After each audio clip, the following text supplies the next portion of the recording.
con una visión un poquito más de conjunto de la obra, un poco pensando en las heroínas de Shakespeare y su destino tragicómico, porque uno puede decir que el matrimonio es su destino, en algunos casos trágico, de hecho, pero principalmente cómico. Para agregar algo acerca de la reina Isabel, justamente, esa situación como anómala de una mujer en esa situación de soberana, podría tener también alguna influencia, digamos, en las ambigüedades del discurso literario y del discurso del amor cortés, y posiblemente, es una hipótesis mía, pero vale la pena considerarla, en cierta obsesión del teatro de la época con el matrimonio. Hay que acordarse que el teatro es como el arte como más público, es además un arte que en la época isabelina funciona de cierta manera como el espejo privilegiado de cierta manera de la vida pública, espejo a la vez que refleja y que transforma y que comenta, digamos, porque lo que tenemos con la reina Isabel es que había aparentemente una cosa realmente colectiva, bueno, no sé si entre los campesinos, pero entre todos los cortesanos, digamos, la gente culta, educada, existía lo que llamaban el culto a la reina, y no solo a la reina, es que se hacía representar, pintar como gloriana, que era a la vez una forma de referirse a su posición suprema, y era también un nombre, creo que uno de los términos utilizados por la diosa Diana. Es decir, que la reina era constantemente representada como la dama del amor cortés petrarquizantes. Aparentemente eso era en gran parte una manipulación de ella, es decir, ella misma pues había llegado al poder a través de muchos peligros, estaba en el puesto más alto del reino, pero no tenía ejército, no tenía ingresos propios, la plata que necesitaba tenía que pedirla al parlamento. Entonces lo que se dice mucho acerca del reino de Isabel I es que fue un reino, fue todo una representación teatral, entre otras cosas, y fue todo un acto de seducción. Es decir, que la señora salía de vez en cuando a hacer lo que llamaban sus progresses. No sé muy bien cómo traducirían esa palabra, pero el progress de la reina era como 2 veces al año que salía con un montón de gente a cruzar el país y a quedarse donde el uno o el otro de sus súbditos, que terminaba más o menos en bancarrota después de la experiencia. Pero en todo caso eran formas para ella de hacer como un baño de pueblo, de más o menos, digamos, demostrarse a sus súbditos y demostrarse todo en su rol de dama, de un uso simbólico de poder, sí, la apropiación del espacio. Y todo el discurso del amor, es decir, todo el discurso de que no era simplemente poder, sino que todo el mundo la amaba. Y la gente se mandaba a hacer miniaturas de la reina, es decir, todos los nobles tenían su miniatura de la reina ahí colgado en su pequeño pendiente. Y al mismo tiempo, ese culto era a una dama virgen, casta, por diversos motivos, entre otras cosas porque no quería casarse. Es decir, ella pasó 20 años coqueteándoles a los diferentes monarcas de Europa, haciendo creer una vez a uno, otra vez a otro, que tal vez se casaría con él, porque obviamente era un juego de poder muy fuerte, porque todos esos soberanos europeos querían casarse con la reina de Inglaterra y meter la mano a ese botín increíble. Y entonces ella todo el tiempo estaba ya como dejándolos esperar, sin decidirse nunca, porque entre otras cosas hubiera perdido su propia independencia, y además hubiera podido tener muchas consecuencias, pues casarse con el rey de España habría sido muy poco popular con su pueblo. Entonces se construyó toda esa idea de la reina casta, de la especie de Diana, y eso angustiaba mucho a todo el mundo, porque el problema era que se iba a quedar sin heredero. Y justamente ella había llegado al poder a través de toda una época más o menos traumática que fue después de la muerte de Enrique VIII, que llegó al poder otra hija que fue poco popular también, y la gente tenía todavía además el recuerdo de las guerras de las rosas un siglo anterior, cuando el país pasó de rey en rey durante mucho tiempo y tuvieron guerras civiles. Entonces, de cierta manera, durante 20 años o más, porque en realidad ella reinó 50 años, una señora que vivió hasta los 70, algo excepcional en esa época, pero bueno, claro que a los 50 creo que ya no estaba, la gente ya no estaba intentando casarse con ella, pero no sé en qué edad dejó de ocurrir. Pero en todo caso era una coqueta muy experta, y al mismo tiempo la gente se la pasaba, y sus cortesanos y sus consejeros se la pasaban diciendo tiene que casarse y tiene que tener un hijo. Entonces hasta cierto punto uno podía preguntar si eso no influyó para hacer que los artistas de la época estuvieran aún más obsesionados con el matrimonio de lo que habrían sido en un caso, digamos, normal. Entonces el matrimonio es un tema absolutamente omnipresente en la obra de Shakespeare. Es también un tema muy ambivalente, incluso cuando está funcionando como el desenlace feliz. La mayor parte del tiempo el matrimonio está ya como el obligado happy end de las comedias. Sin embargo, podemos mencionar comedias más tardías en que es un happy end un poquito ambiguo, pero yo anticipo de una vez tal vez una de las comedias que llaman las comedias problemáticas, las problem comedies. Hay todo un grupo de comedias que son las grandes comedias románticas festivas, digamos, de la mitad de la carrera de Shakespeare, y más tarde aparecen ciertas piezas que como que tienen que llamarse comedias, pero la gente no sabe muy bien exactamente qué son. Y en ese contexto hay una más tardíamente en que el matrimonio es al comienzo y toda la historia de la pieza es el tiempo entre el matrimonio y la consumación del matrimonio, porque justamente tenemos un caso de una mujer que obtiene por un servicio que ha hecho al rey de casarse con el hombre a quien ella ama pero que no la ama. Entonces el comienzo de la pieza es el tipo escuchando al rey decirle se va a casar con esa señora, y el tipo dice no. Entonces se casa porque no tiene opción, y enseguida le dice obtuviste el matrimonio pero nunca me vas a ver más, serás mi esposa el día en que me presentes este anillo que nunca dejará mi dedo, y me presentes un hijo, o bueno, aparezcas al menos embarazada de mí, lo que no va a pasar nunca porque nunca voy a acostarme contigo. Entonces todo el resto de la pieza es todo las manipulaciones de la señora para lograr terminar en la cama con el tipo sin que se dé cuenta, y entonces el final es que llega con el anillo que el tipo ha dado a una mujer en la oscuridad pensando que era otra y resulta que es la esposa, y embarazada del hijo con las pruebas de que el hijo es del esposo. Entonces el esposo dice, qué bien, ok, listo, pero es bastante poco, es una de las piezas a mi juicio más escalofriantes de Shakespeare que he leído. Esa es la cuyo título no alcanzo a traducir. ¿Todo bien que bien acaba? ¿Cómo no? Todo lo que empieza bien acaba. ¿Cómo? Lo que bien empieza bien acaba. Mala traducción, porque no empieza bien, justamente. Es decir, el título en inglés es All's Well That Ends Well, que es justamente, puede empezar muy mal, pero si termina bien, finalmente todo está bien. Es una pieza realmente, pues, es interesante porque el tipo tenía un talento, digamos, teatral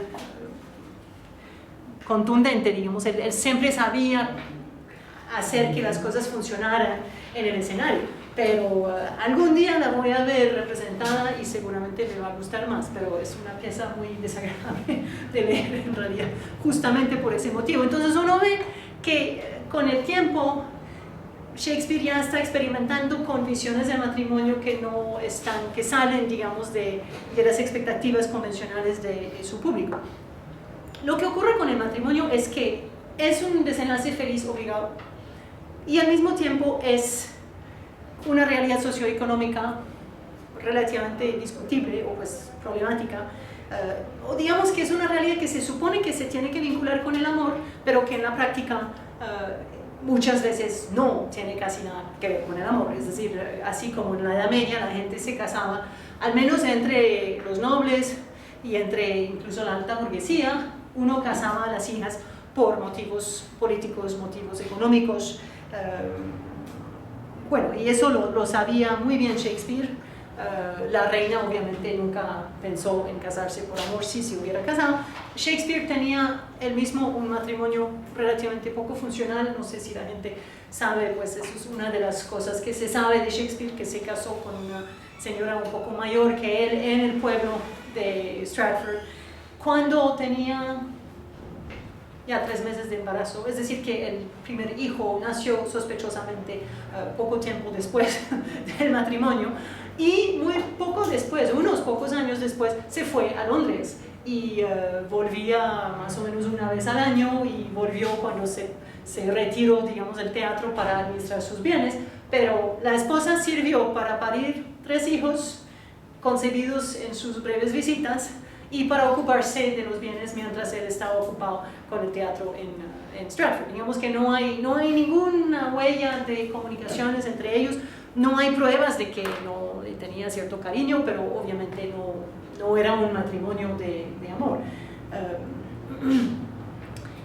Y ese fenómeno que tiene que ver obviamente con las relaciones sociales de la época, digamos que el matrimonio era la forma típica para el noble empobrecido de recuperar su fortuna, para los hijos menores, porque con el sistema de la primogenitura los padres legaban todo al hijo mayor, y el hijo menor o tenía que irse de aventurero, o tenía que entrar en la iglesia anglicana, o tenía que ir al ejército, generalmente era lo que hacía, o tenía que encontrar alguna heredera bonita o viuda bonita y rica, bueno, ojalá bonita, pero sobre todo rica, digamos que si no era bonita, pues uno podía arreglárselas por otros lados siendo hombre, pero en todo caso era típicamente la forma en que consolidaban su situación económica, y además había como un intercambio. Eso es lo que vamos a ver un poquito en la película, de la cual veremos un fragmento al final, que es esa película Shakespeare apasionado, que todos deben haber visto 2 o 3 veces, espero. Los que no la hayan visto en absoluto, búsquenla enseguida, es una muy buena película, ¿cierto? Con uno de los guionistas es Tom Stoppard, ¿tú sabías eso?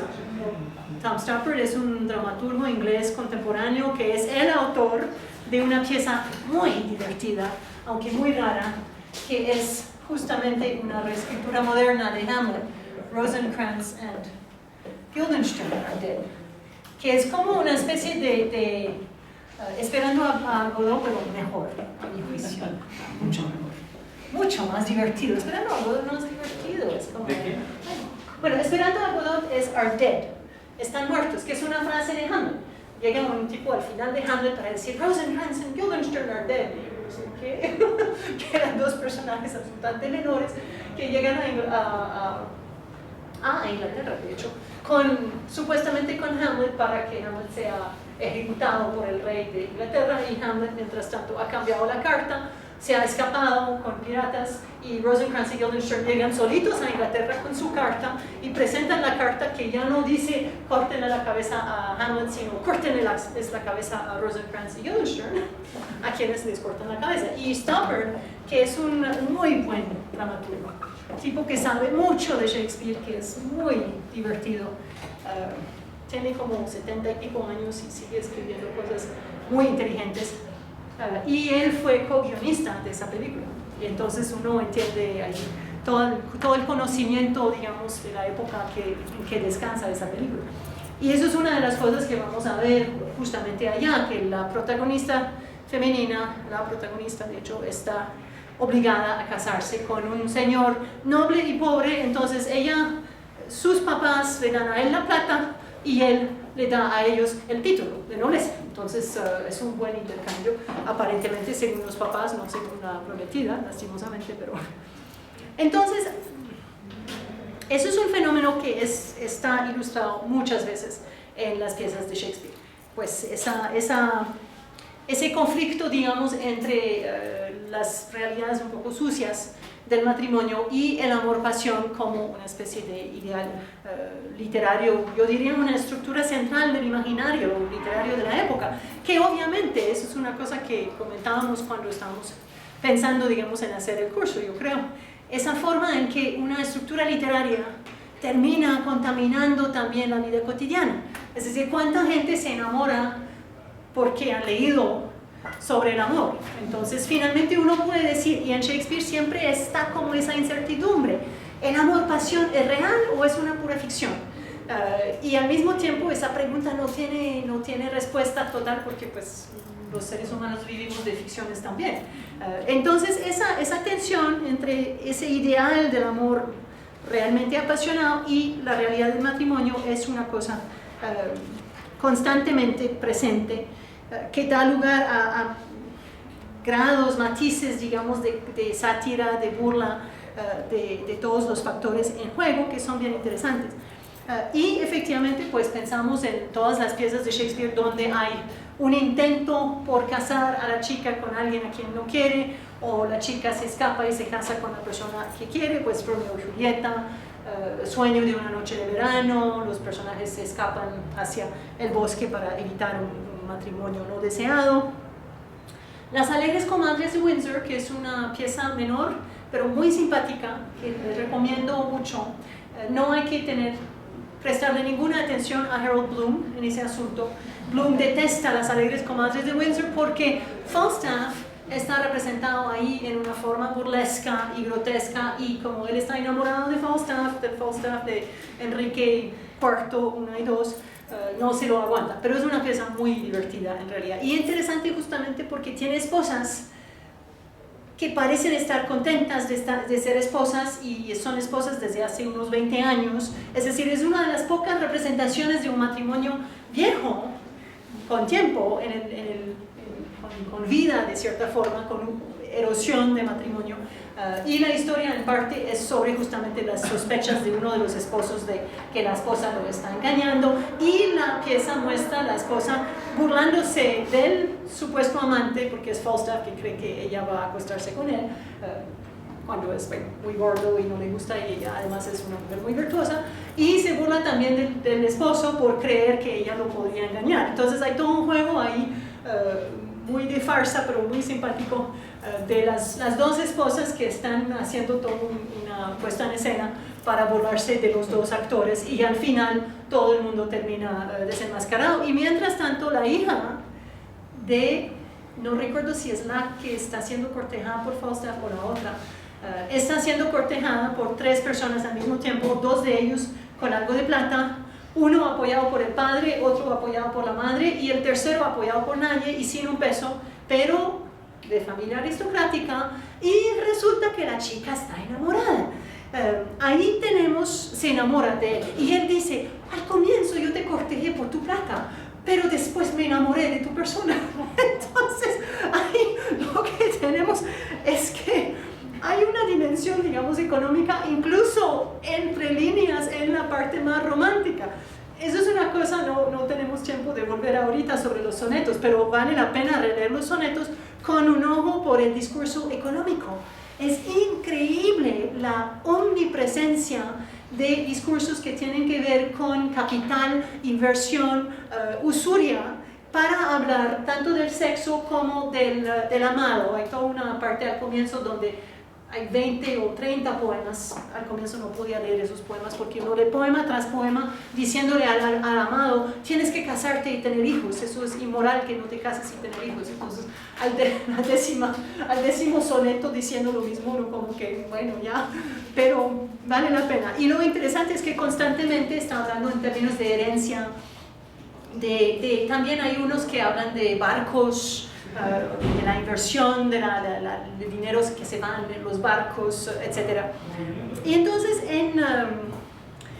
en las piezas, lo interesante es que obviamente la intriga cómica tiene que garantizar que la pieza termine bien, que la protagonista, las comedias obviamente, que la protagonista que se case con un hombre a quien quiere, o el intento de obligarla a casarse con el que no quiere fracasa, y la mujer termina con el que quiere, o resulta que el con el cual quieren obligarla a casarse resulta ser el con el cual se puede enamorar. Es decir, hay un juego ahí, digamos que, donde a veces el amor aparece como una especie de disfraz o de embellecimiento por los intereses económicos de los personajes. Ustedes que leyeron El Mercader de Venecia, justamente, es decir, es muy notorio que al comienzo está ahí Porcia, ¿cómo la llaman en español?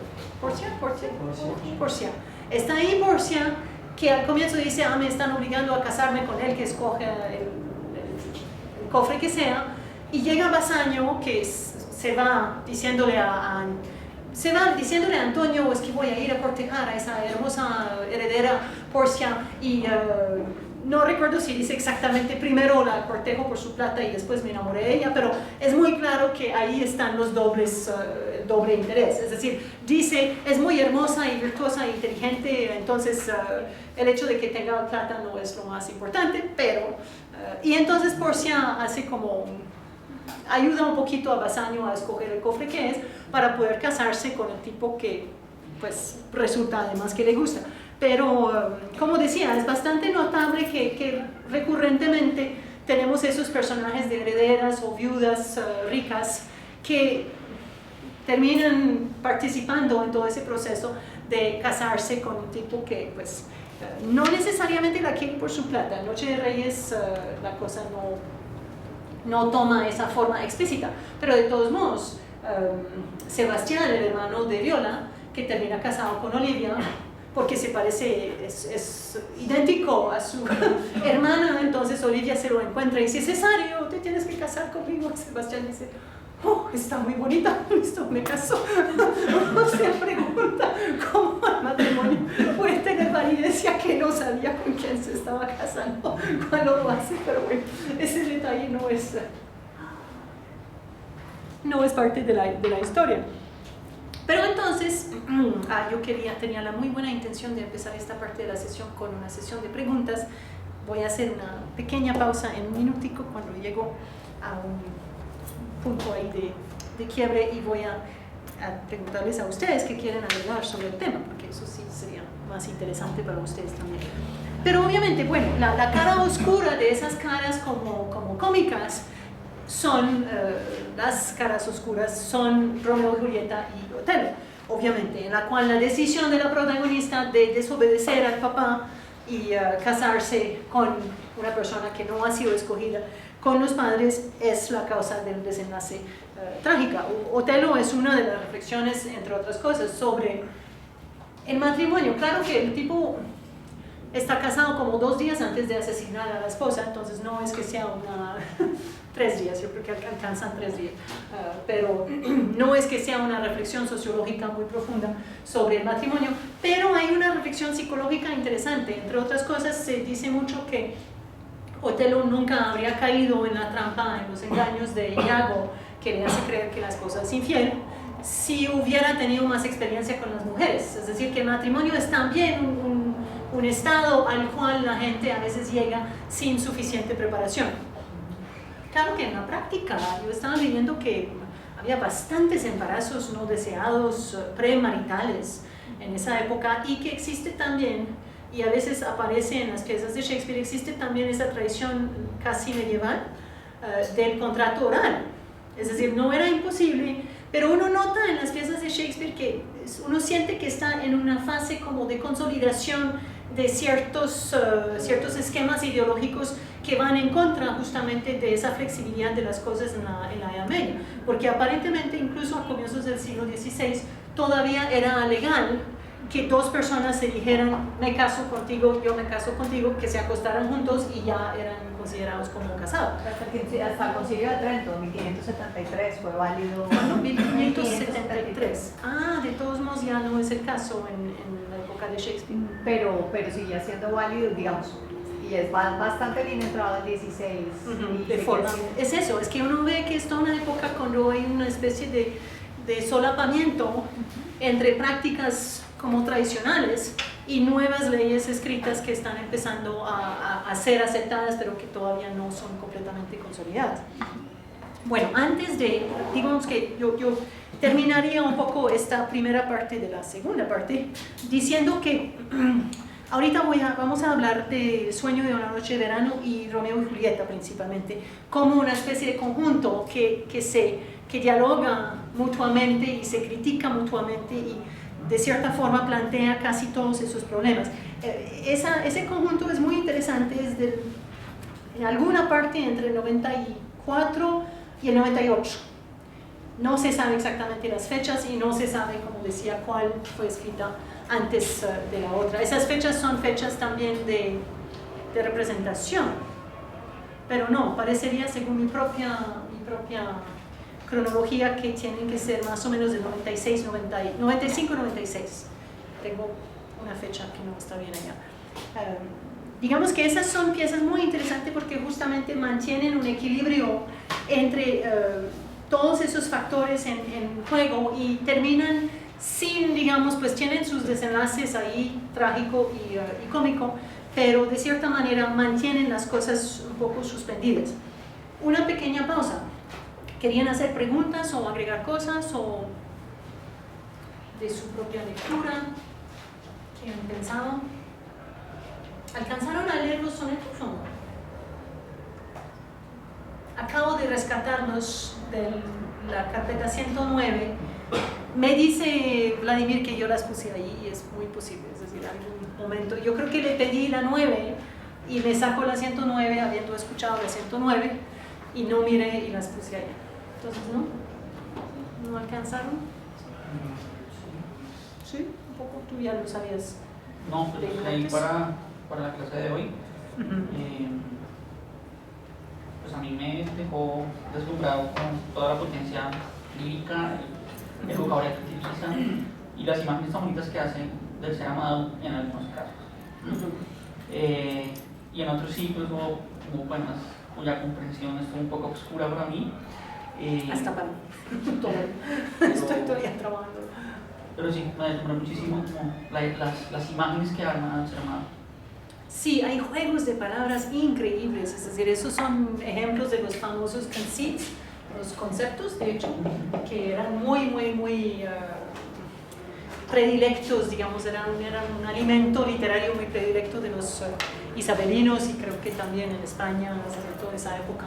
Entonces, a veces, entre más incomprensible, mejor. Digamos que si uno lograba armar una imagen bien enredada en los 14 versos, entonces no siempre es muy... Por ejemplo, el que leímos ahorita, el 127, yo creo, sobre eso de las cejas de la amada, pues no se le puede criticar demasiado al traductor que no haya entendido por qué.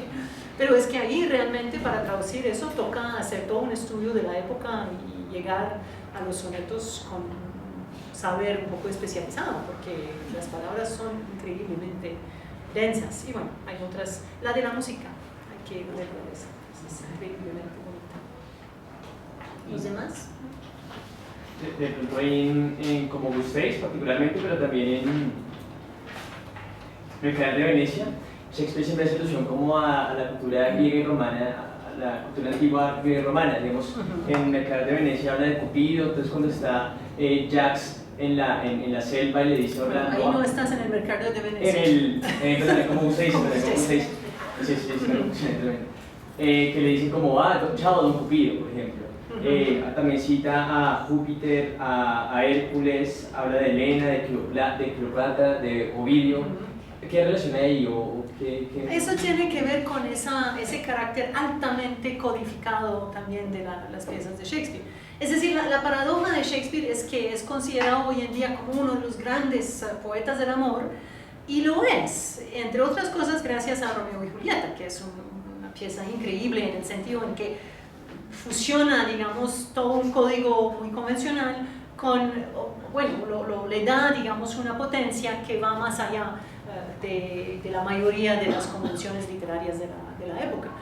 Pero por otra parte, uno tiene que leer Shakespeare reconociendo que hay cantidad de lenguajes ya preestablecidos, que el público reconoce.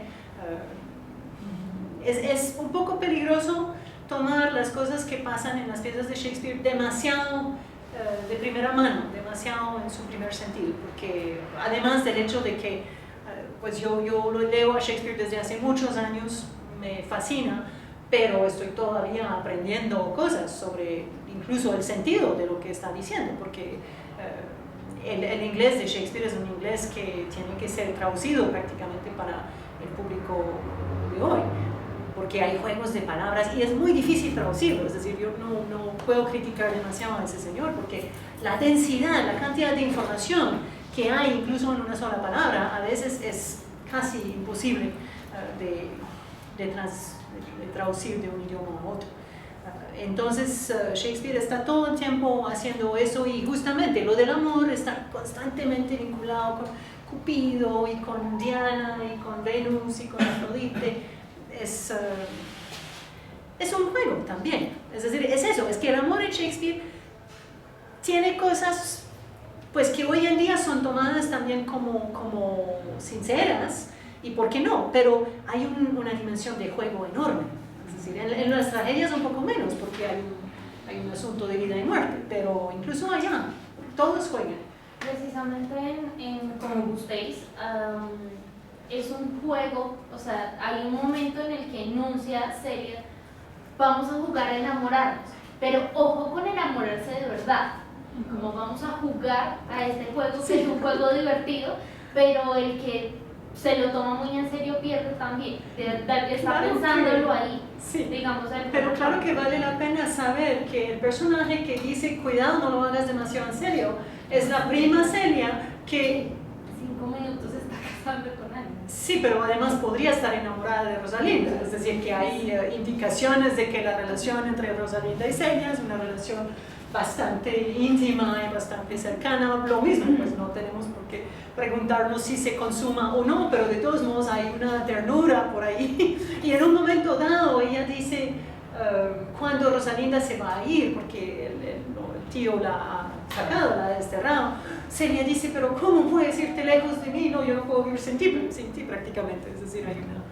Pero ahora pensaba claro, en eso porque también está o sea, precisamente yo creo que esta aparición de la tradición de alguna forma es también parte de la convención y del juego de hablar del amor y de poner en escena el amor. Eso ya está ahí, y digamos que cuando se hace teatro se está jugando con las expectativas del público, y las expectativas del público piden de alguna manera que estos referentes que son ya populares y parte de la tradición aparezcan en la representación. O sea, digamos que es un juego doble, que allá se está esperando y pues aparece también en las piezas de alguna forma. Pero también igual se juega innovadoramente con eso, pero está también precisamente como parte de... Pero lo que es bello también de esa época es que la gente, obviamente pues con la excepción de los puritanos, pero justamente Shakespeare y su público y la gente para la cual él escribía eran más bien antipuritanos, porque los puritanos llegaron y apenas llegaron al poder cerraron los teatros. Es decir, en el momento en que llegaron al poder, hubo casi 20 años sin teatro público en Inglaterra. Pero más allá de eso, una cosa muy bella de esa época barroca es justamente que no se considera que el juego sea algo ajeno. El espacio del juego no es un espacio ajeno a la vida cotidiana.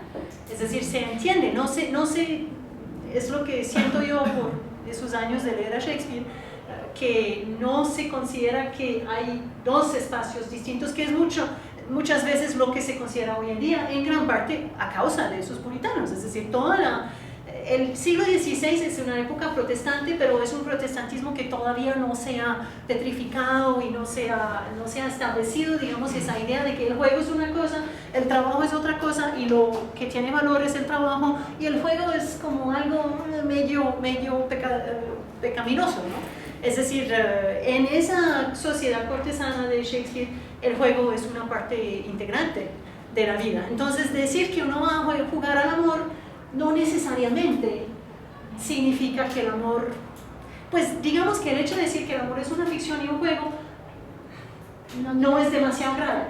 Sí, no descalifica necesariamente el amor. Sin embargo, vale la pena citar, yo no lo había logrado ubicar por acá, pero vale la pena citar a Francis Bacon, el filósofo y ensayista, que escribe en 1625, entre otros ensayos, hay un ensayo que se llama Del amor.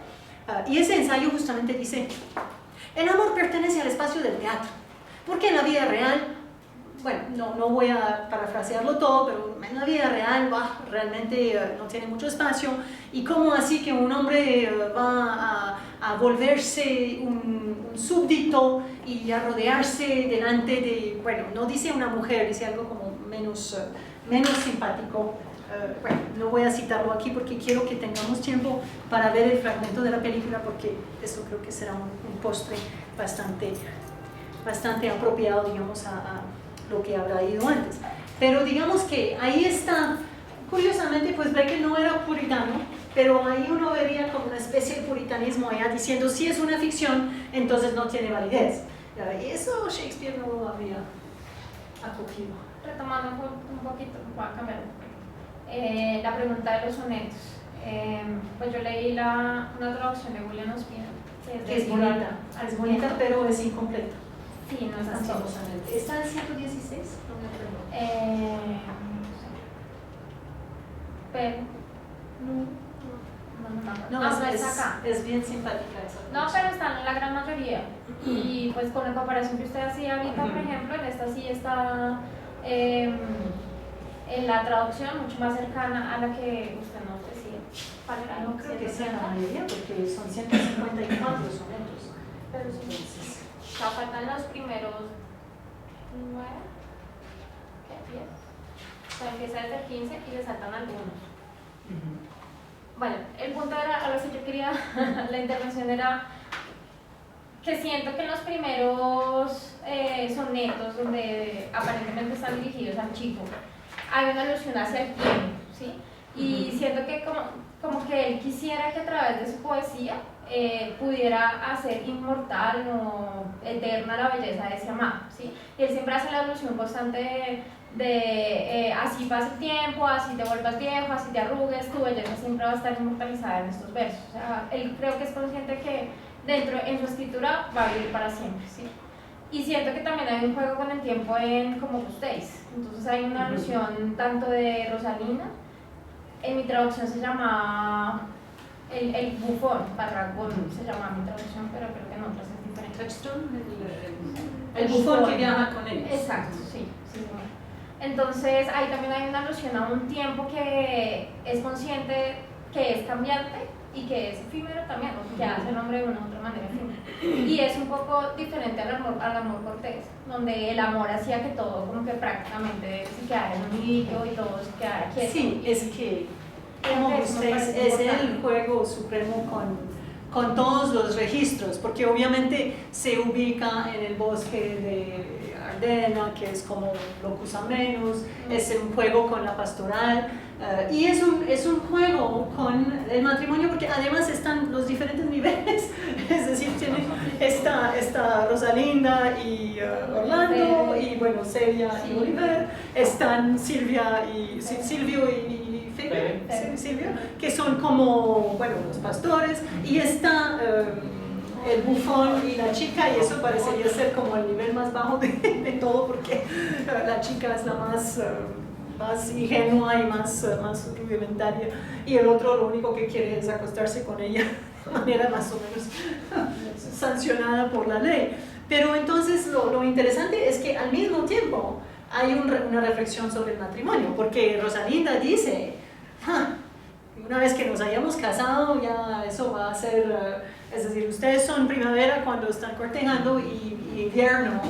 Y efectivamente, pues cuántos tipos 2 meses después de haberse acostado con la mujer ya no están, bueno, quién sabe, eso es un tema. También dice de sí misma, yo me voy a volver caprichosa, llorona, celosa, fastidiosa.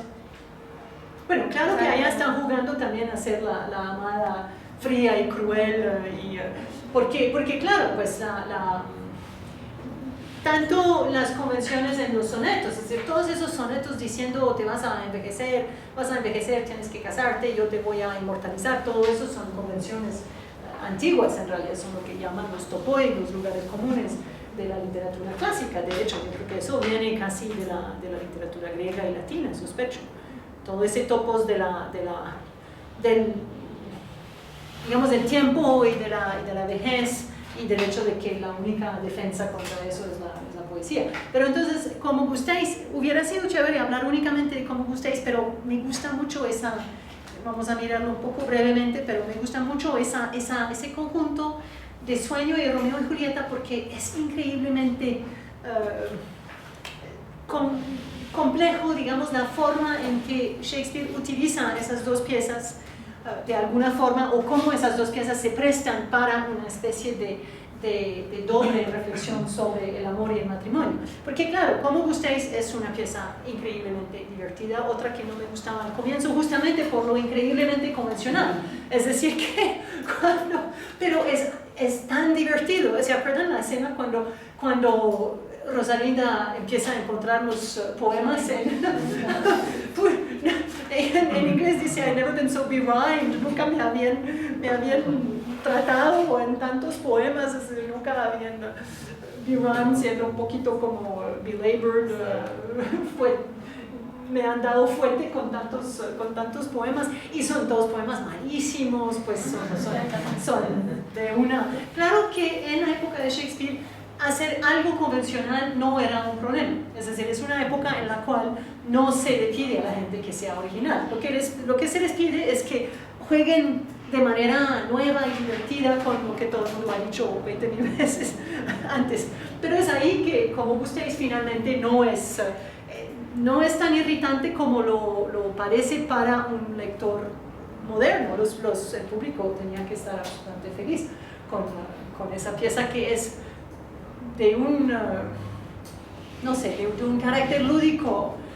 Realmente los más lúdicos son Como gustéis, Noche de Reyes, que es una cosa de morirse de la risa.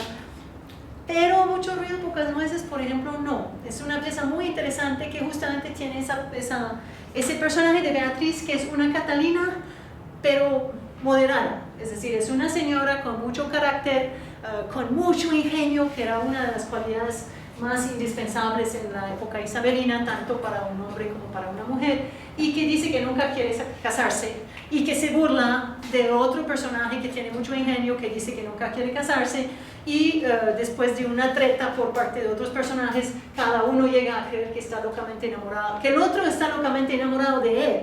Es decir, le hacen creer al tipo que ella está loca por él, y le hacen creer a ella que él está loco por ella, y se declaran pensando, bueno, es algo que va de la mano con lo que ocurre en El sueño de verano también, que es decir, hay todo un juego con filtros de amor que es a la vez un juego cómico, pero al mismo tiempo es una reflexión sobre el carácter finalmente construido del amor-pasión, el hecho de que finalmente uno se enamora porque cree que el otro está enamorado, o se enamora porque se toma una poción de amor. Es decir, que hay una reflexión allá que aparece como una reflexión puramente cómica, una cosa que da lugar a situaciones cómicas, y que al mismo tiempo es una reflexión metatextual, de cierta forma, sobre la forma en que el mismo poeta crea el amor, de cierta manera. Yo creo que Shakespeare hubiera estado de acuerdo con Bacon y al mismo tiempo en desacuerdo, porque habría dicho, a mí que me importa que el amor sea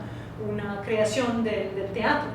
Y entonces lo que ocurre con Romeo y Julieta y Sueño de una noche de verano es bien interesante, porque, como decía, no sabremos nunca si él decidió escribir la tragedia primero o la comedia, pero en todo caso la comedia misma tiene tanto comedia como tragedia adentro.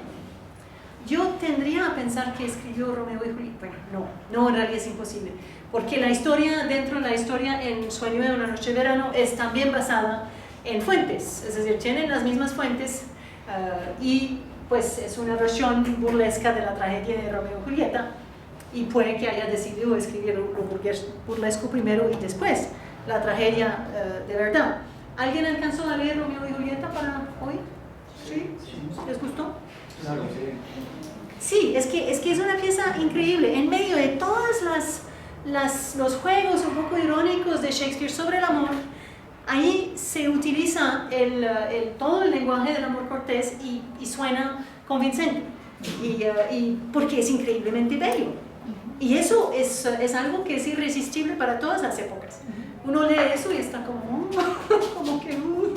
hipnotizado, y el público, eso fue un éxito enorme porque además es una época y un público que ama el lenguaje, son gente que viven también de ese lenguaje hermoso. Entonces Romeo y Julieta parece ser la expresión absolutamente suprema de los ideales del amor-pasión en contra de la institución social del matrimonio, porque a pesar del hecho de que se casan, pues se casan de una manera muy clandestina, sin mucha esperanza, y pues de todos modos en la lógica de la pieza está el hecho de que ese matrimonio está condenado desde el puro comienzo. Hay una tensión en la pieza también entre dos matrimonios. ¿Se acuerdan del matrimonio de los papás de Julieta? Que no lo vemos muy de cerca, pero hay un momento en que el padre como dice, pues debe ser un poco, porque la madre de Julieta se casó muy temprano también, y el papá como que insinúa que se casó tan temprano y se amargó muy rápido, es decir, uno nota que no es un matrimonio de amor o que ya no hay amor entre los dos. Entonces hay como un contrapunteo ahí entre esas dos parejas que son el matrimonio viejo establecido y esa pareja increíblemente, porque además Julieta tiene 13 años. Yo nunca me conformé del todo con esa, pero supongo que es porque Shakespeare quería enfatizar mucho el carácter como de capullo, es decir, es una flor que acaba de abrirse y ya se corta enseguida, porque en las fuentes dicen que hay una fuente donde tiene 18 años, hay una fuente donde tiene 16 años, y Shakespeare como que la llevó a lo más virginal, lo más principiante que se podía imaginar. Y claro, es una pieza que parecería, una de las moralejas aparentes sería, si uno desobedece a su papá y se casa clandestinamente, le va a pasar algo muy desagradable. Pero en la práctica nadie puede quejarse de nada en esa pieza. Es decir, que la pieza misma es la reivindicación de todo lo que se hace. Entonces hay un fenómeno allá que ocurre con cierta frecuencia en Shakespeare, que hay un mensaje aparente, hay un tema, hay una cosa que digamos corresponde a ciertas pautas morales o ciertas expectativas, ideologías de la época, y la pieza misma está socavando esas pautas y esas lecciones, digamos, ideológicas, porque la pieza hace lo que se supone que no hay que hacer, pero lo hace también que uno está muy feliz de estar allá mirándolos haciendo lo que no deben hacer. Y claro, el final de la pieza es justamente la inversión del matrimonio, porque la muerte de los dos personajes aparece y es descrita por ellos como una especie de matrimonio, como si la muerte de ellos en la tumba de Julieta fuera el matrimonio de verdad, en realidad. Entonces es una pieza que finalmente sacraliza ese amor cortés, ese discurso del amor cortés que está tan burlado en muchas otras partes en Shakespeare. Y sacraliza el matrimonio, pero invirtiéndolo, lo sacraliza sacándolo, digamos, de la sociedad y sacándolo del tiempo también, porque justamente el gran problema del matrimonio es el tiempo, y el paso del tiempo y el hecho de que crea erosión, la gente envejece, etc. Pero al mismo tiempo no se puede leer esa pieza sola.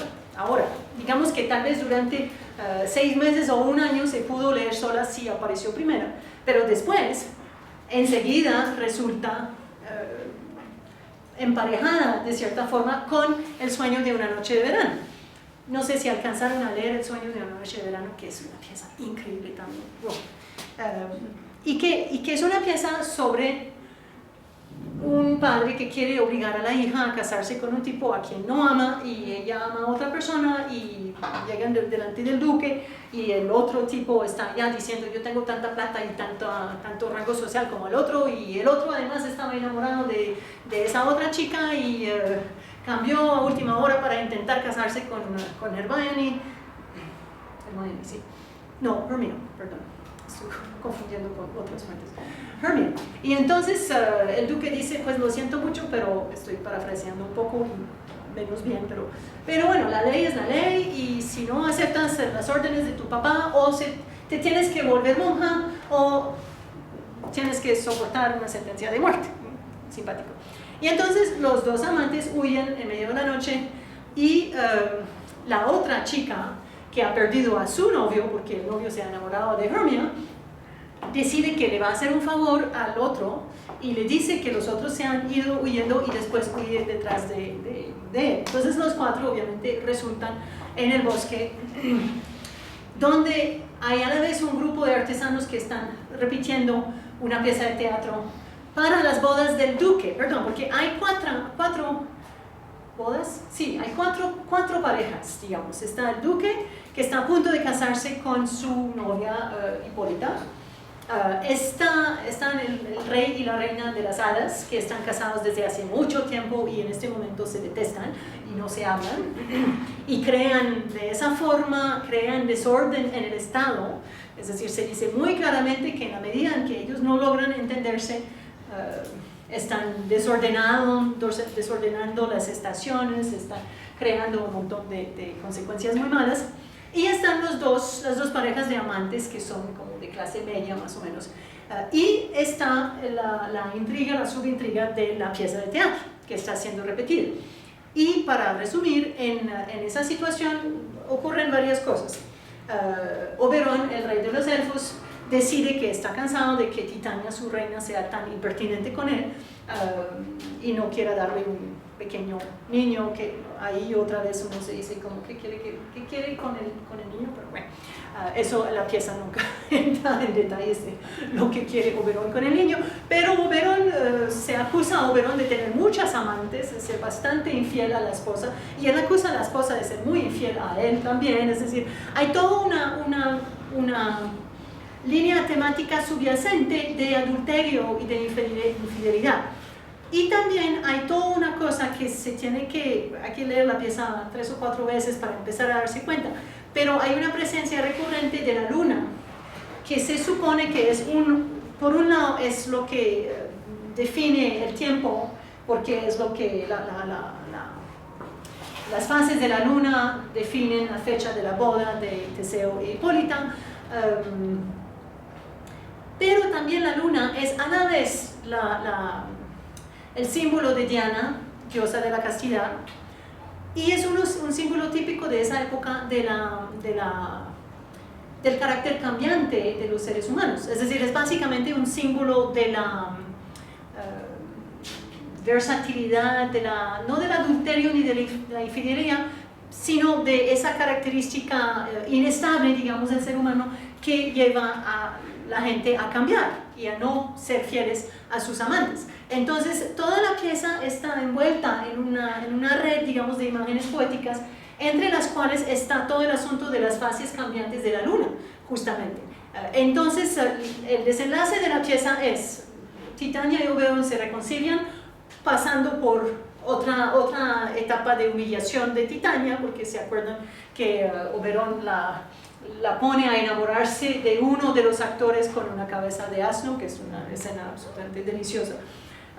Y mientras tanto, Oberón ha dicho: ay, pero ahí está ese que corre detrás de la otra y la otra que corre detrás de él. Pobre chica, mira, resuelve todo eso y haz que él, que debería estar enamorado de ella, se enamora de ella. Pero obviamente se equivoca con la poción y él, que estaba enamorado de Hermia, termina enamorado de Helena.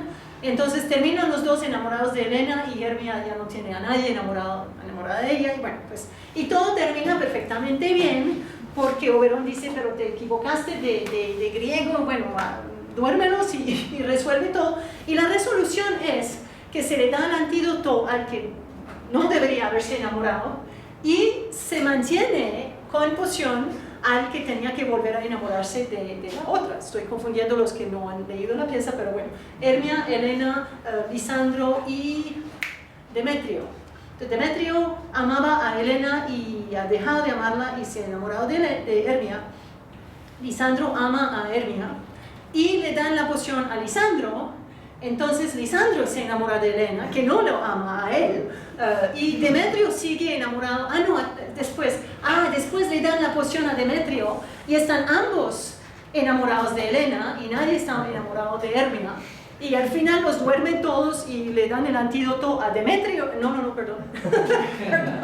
Le dan el antídoto a Lisandro para que vuelva a estar enamorado de Hermia y le dejan a Demetrio con los efectos de la poción para que siga enamorado de Helena. Entonces, todo es increíblemente divertido, es realmente una pieza deliciosa, una de las mejores, pero al mismo tiempo, al final, uno se dice, wow, como que primero Demetrio va a seguir enamorado de Helena, pero es un amor causado por la poción, y con todos los, y también al comienzo los personajes del duque son Teseo e Hipólita. Pues eso es un mal comienzo, porque en la tradición clásica, al menos en Ovidio, que no he terminado de leer o que tengo que volver a leer, Teseo era el adúltero, el mujeriego mayor de la tradición clásica, que se acostaba con todo el mundo. Acuérdense, abandonó a Ariadna, bueno, y después... Después va por la hermana, años después sí. Se vuelve por la hermana menor. Entonces la pieza es una pieza que supuestamente termina con un final feliz y todo, y todo el mundo se casa y todo el mundo está feliz, pero el mensaje subyacente es un poquito ambiguo, y en medio de eso está la pieza de los artesanos, que ellos presentan en la boda, al final. El último acto es esa pieza, que es la famosa tragedia de Píramos y Tisbe, que es básicamente la historia de Romeo y Julieta, pero se supone que no es burlesca en su versión original, pero los artesanos la actúan tan mal que al mismo tiempo hacen de esa pieza obviamente una reflexión sobre el teatro. Hay un momento en que el duque, viendo la pieza, dice, bueno, pero sí es mala, pero al fin y al cabo los locos y los poetas y los amantes son todos iguales, porque crean su mundo de fantasía, y incluso las mejores piezas no sirven si el público no hace la mitad del trabajo y crea ellos mismos la ilusión.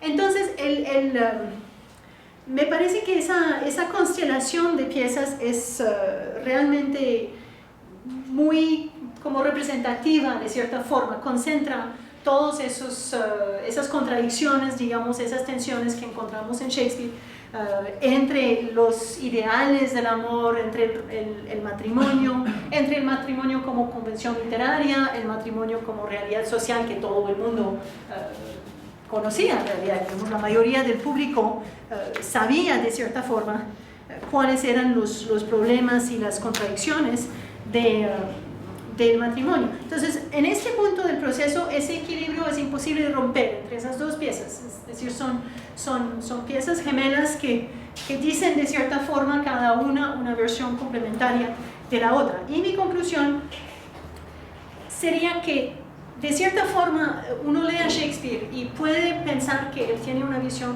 bastante conservadora finalmente de la posición de la mujer en la sociedad, de esa institución del matrimonio como una especie de destino para la mujer, pero no para el hombre en realidad. Pero al mismo tiempo me parece que su virtud tanto con ese tema como con los otros es que realmente él deja siempre cosas suspendidas. Los desenlaces finalmente son algo un poco convencional, y las tensiones están en el transcurso de la pieza. Y también él deja, digamos, vacíos, fisuras.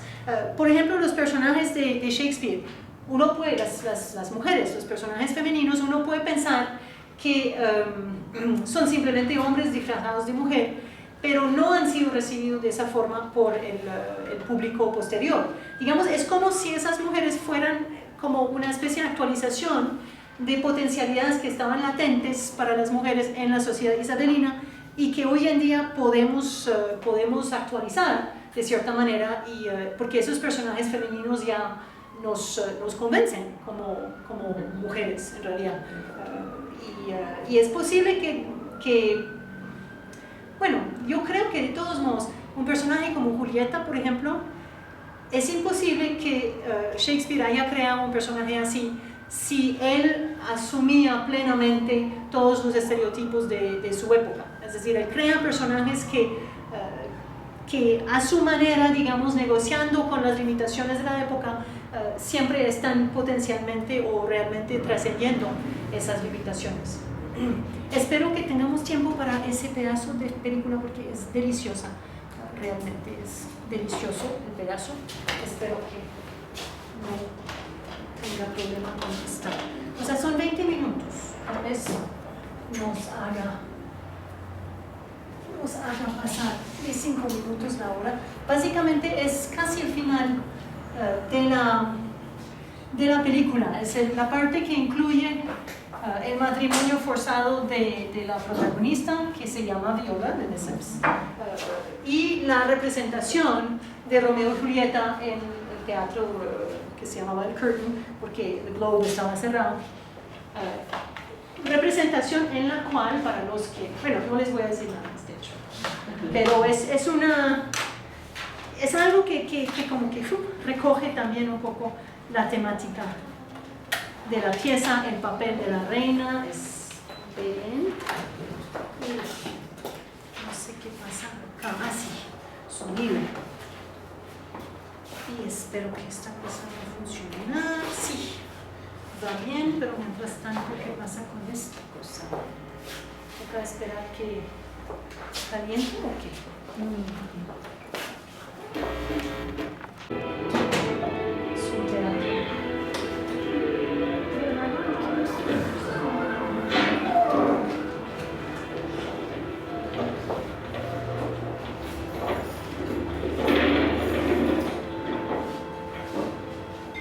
Lambert, kill him.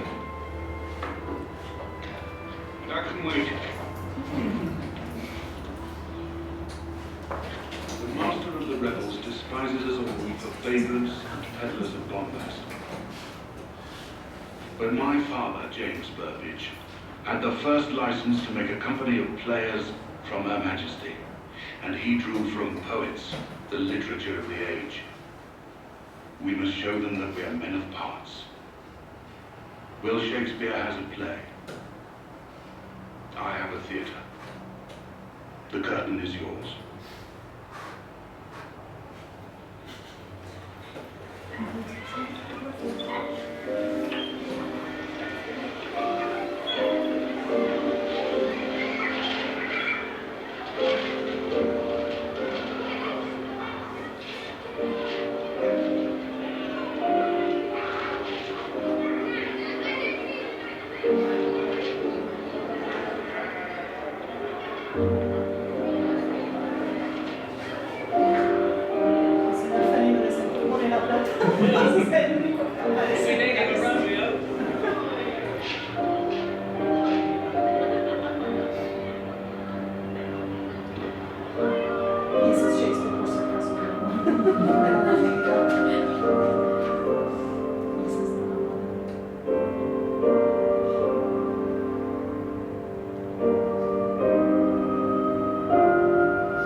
The time will not wait. Farewell. You'll all be welcome in Virginia.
No, it won't turn out well.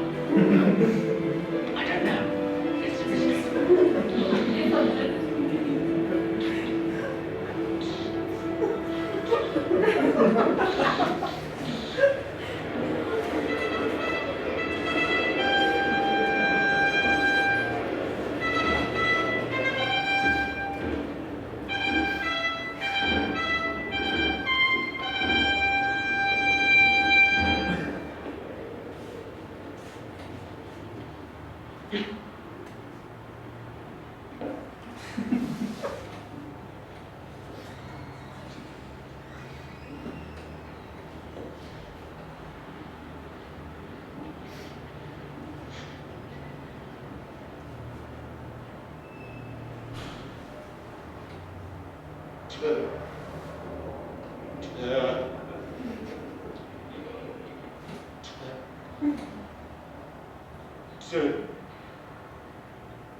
Two households, both alike in dignity. In fair Verona, where we lay our seed. From ancient grudge break to new mutiny, where civil blood makes civil hands unclean. From forth the fatal loins of these two foes, a pair of startled sluggers take their life. As misadventure piteous overthrows, doth with their death bury their bed of strife.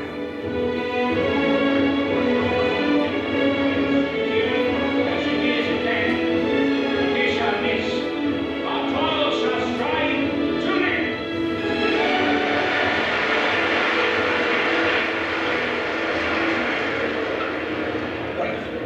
Was it good?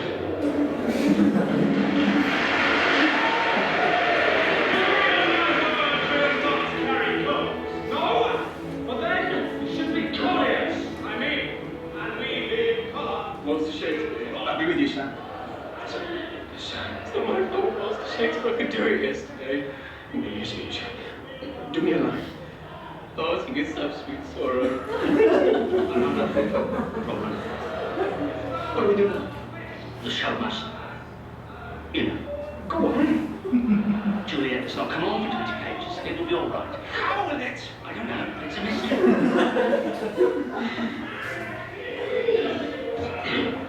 Let them begin. I want Brown as I can classify. Let them take it as they list. Nay, as they dare. I will fight with another, which is disgrace to them if they bear it. You quite all come at us, sir. I do but my thumb, sir. Can you put your thumb at us, sir? Excuse me. No, sir. Can we talk? We have no Juliet. No, Juliet. Juliet? You're all right. know you, Taskent.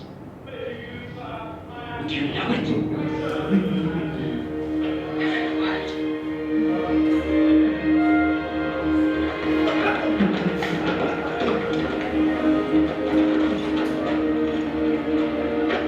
I'll go along no such saintly show, but rejoice in splendor of my own. Thus,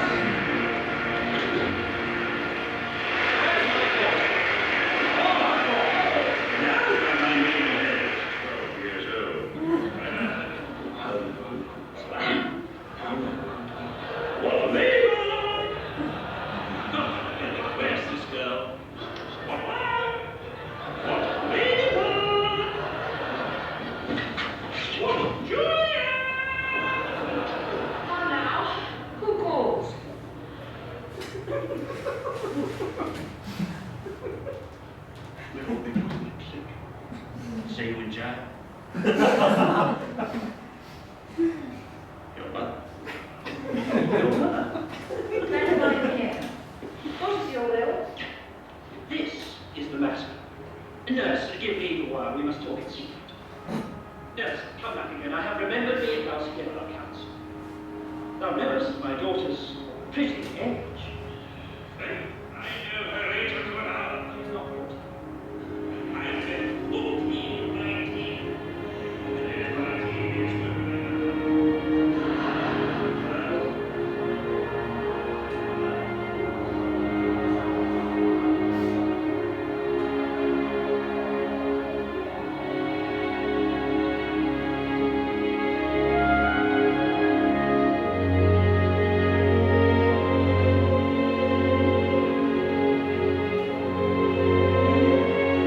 Tell me, daughter Juliet, how stands your dispositions to be married?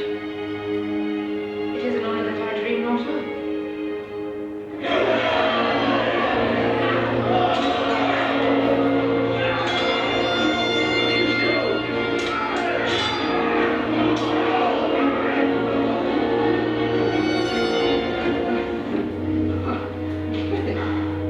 I'm spared. Courage, man, the hurt cannot be much. Oh, ask me tomorrow. You should find me a brave man.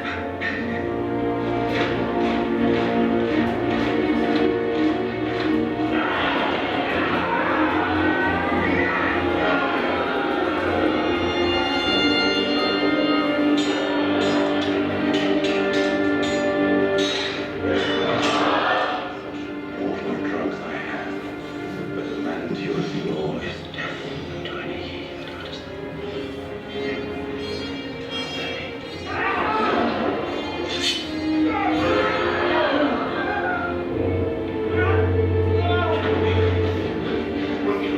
Away, be gone! Citizens are panting on to slain. Stand not amazed! The prince will doom thee death, thou art taken.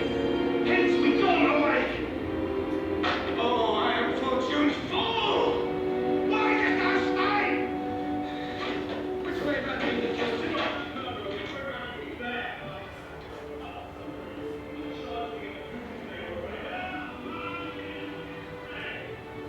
Oh, unfortunate's fool. You are married?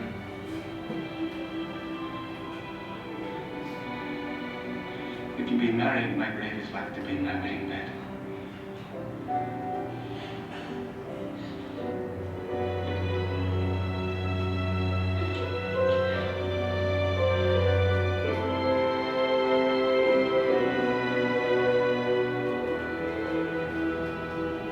Art thou gone so? Love, Lord, my husband, friend, I must hear from thee every day in the hour. For in a minute there are many days. Oh, by this count I shall be much in years there again to behold my Romeo. Farewell. Oh, thinkest thou we shall ever meet again? Methinks I see thee now, thou art so low as one dead, bottom of the tomb. Then my eyesight fails, while thou look'st pale. Trust me.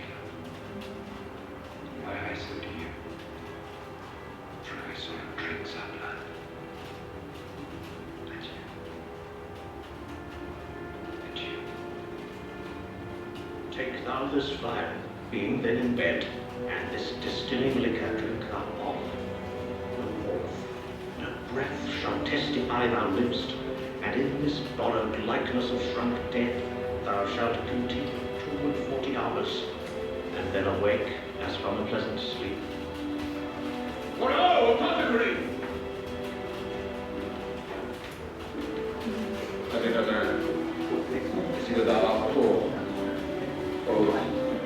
There is 40 ducats. Let me have a dram of poison, such mortal drugs I have. But Mantua's law is death to any he that utters them. Art thou psychopathy, but not my will consents?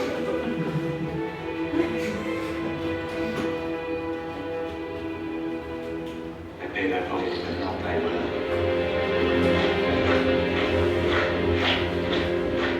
Eyes look inwards. Arms take your last embrace, and lips. Of you, the doors of breath, sealed with a righteous kiss. The deadless bargain to engrossing death. Come, bitter conduct, come, unsavory guide, thou desperate pirate. Run on the dashing rocks thy sea-sick, weary bark. Here's to hell!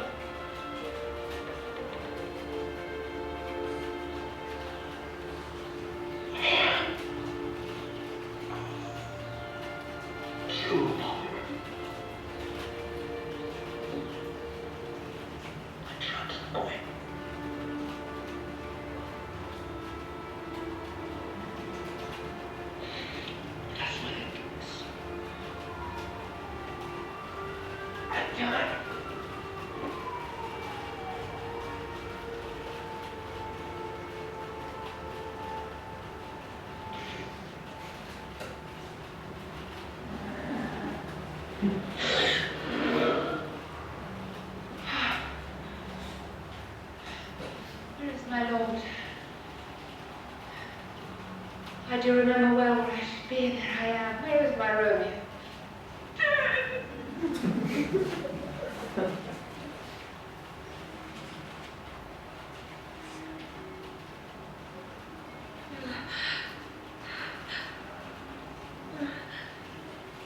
What's this? How close to my true love's hand. Poison I see has been his timeless hand.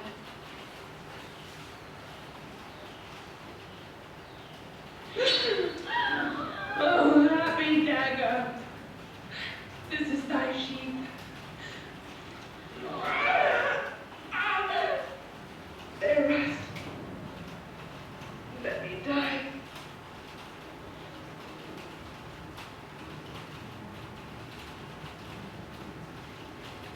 A glooming peace this morning with it brings. Sun for sorrow will not show his head. Go hence. Have more talk of these sad things. Some shall be pardoned, and some punished. For never was a story of more woe than this of Juliet and her Romeo.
Chamberlain's men, that every one of you ne'er do well but stand in contempt of the authority vested in me by your majesty. Contempt?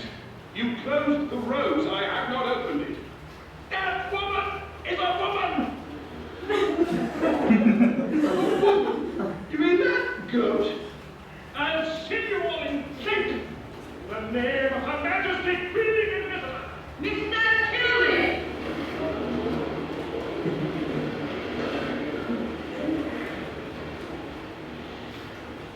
Have a care with my name, you will wear it out.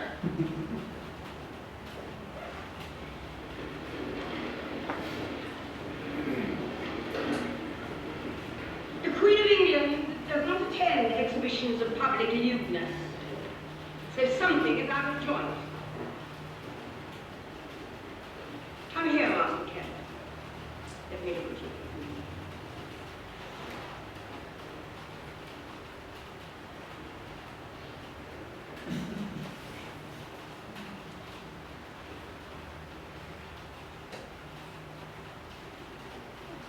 Yes, the illusion is remarkable. And your error, Mr. Tilney, is easily forgiven. But I know something of a woman in a man's profession. Yes, by God, I do know about that. That is enough from you, Master Kent.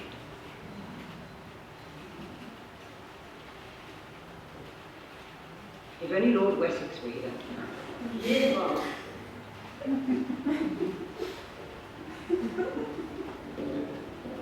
Your Majesty.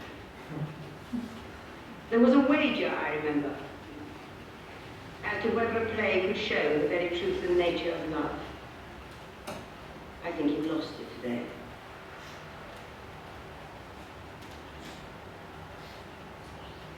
You were an eager boy. Did you like the play? I liked it when she started this half, Your Majesty.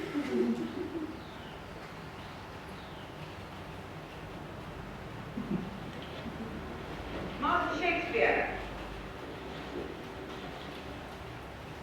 Next time you come to Greenwich, come as yourself. And we will speak some more.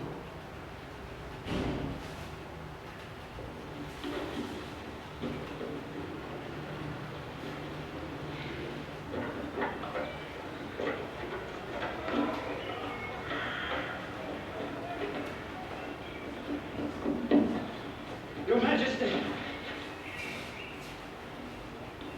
Why, Lord Wessex? Lost your wife so soon? Indeed, I am a bride short, and my ship sails for the New World on the evening tide. How is this to end? As stories must when love's denied, with tears and a journey. Those whom God has joined in marriage, not even I can put asunder. Master Kent.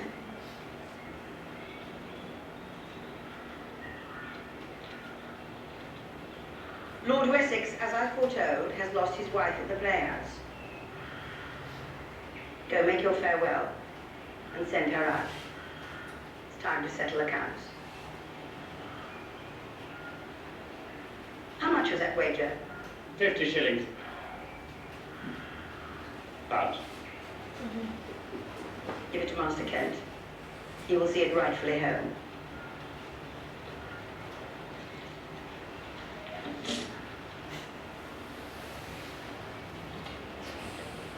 Tell Master Shakespeare something more cheerful next time. The 12th night.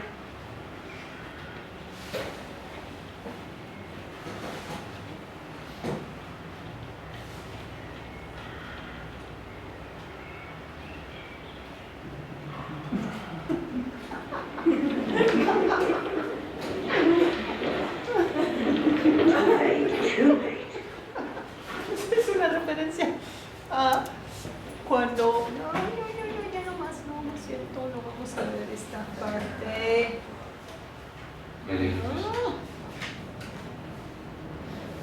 No, ¿cómo hago para parar esta cosa? Ya, listo. Lo de la capa es una referencia a algo que ocurrió aparentemente realmente cuando Isabel era joven y bonita.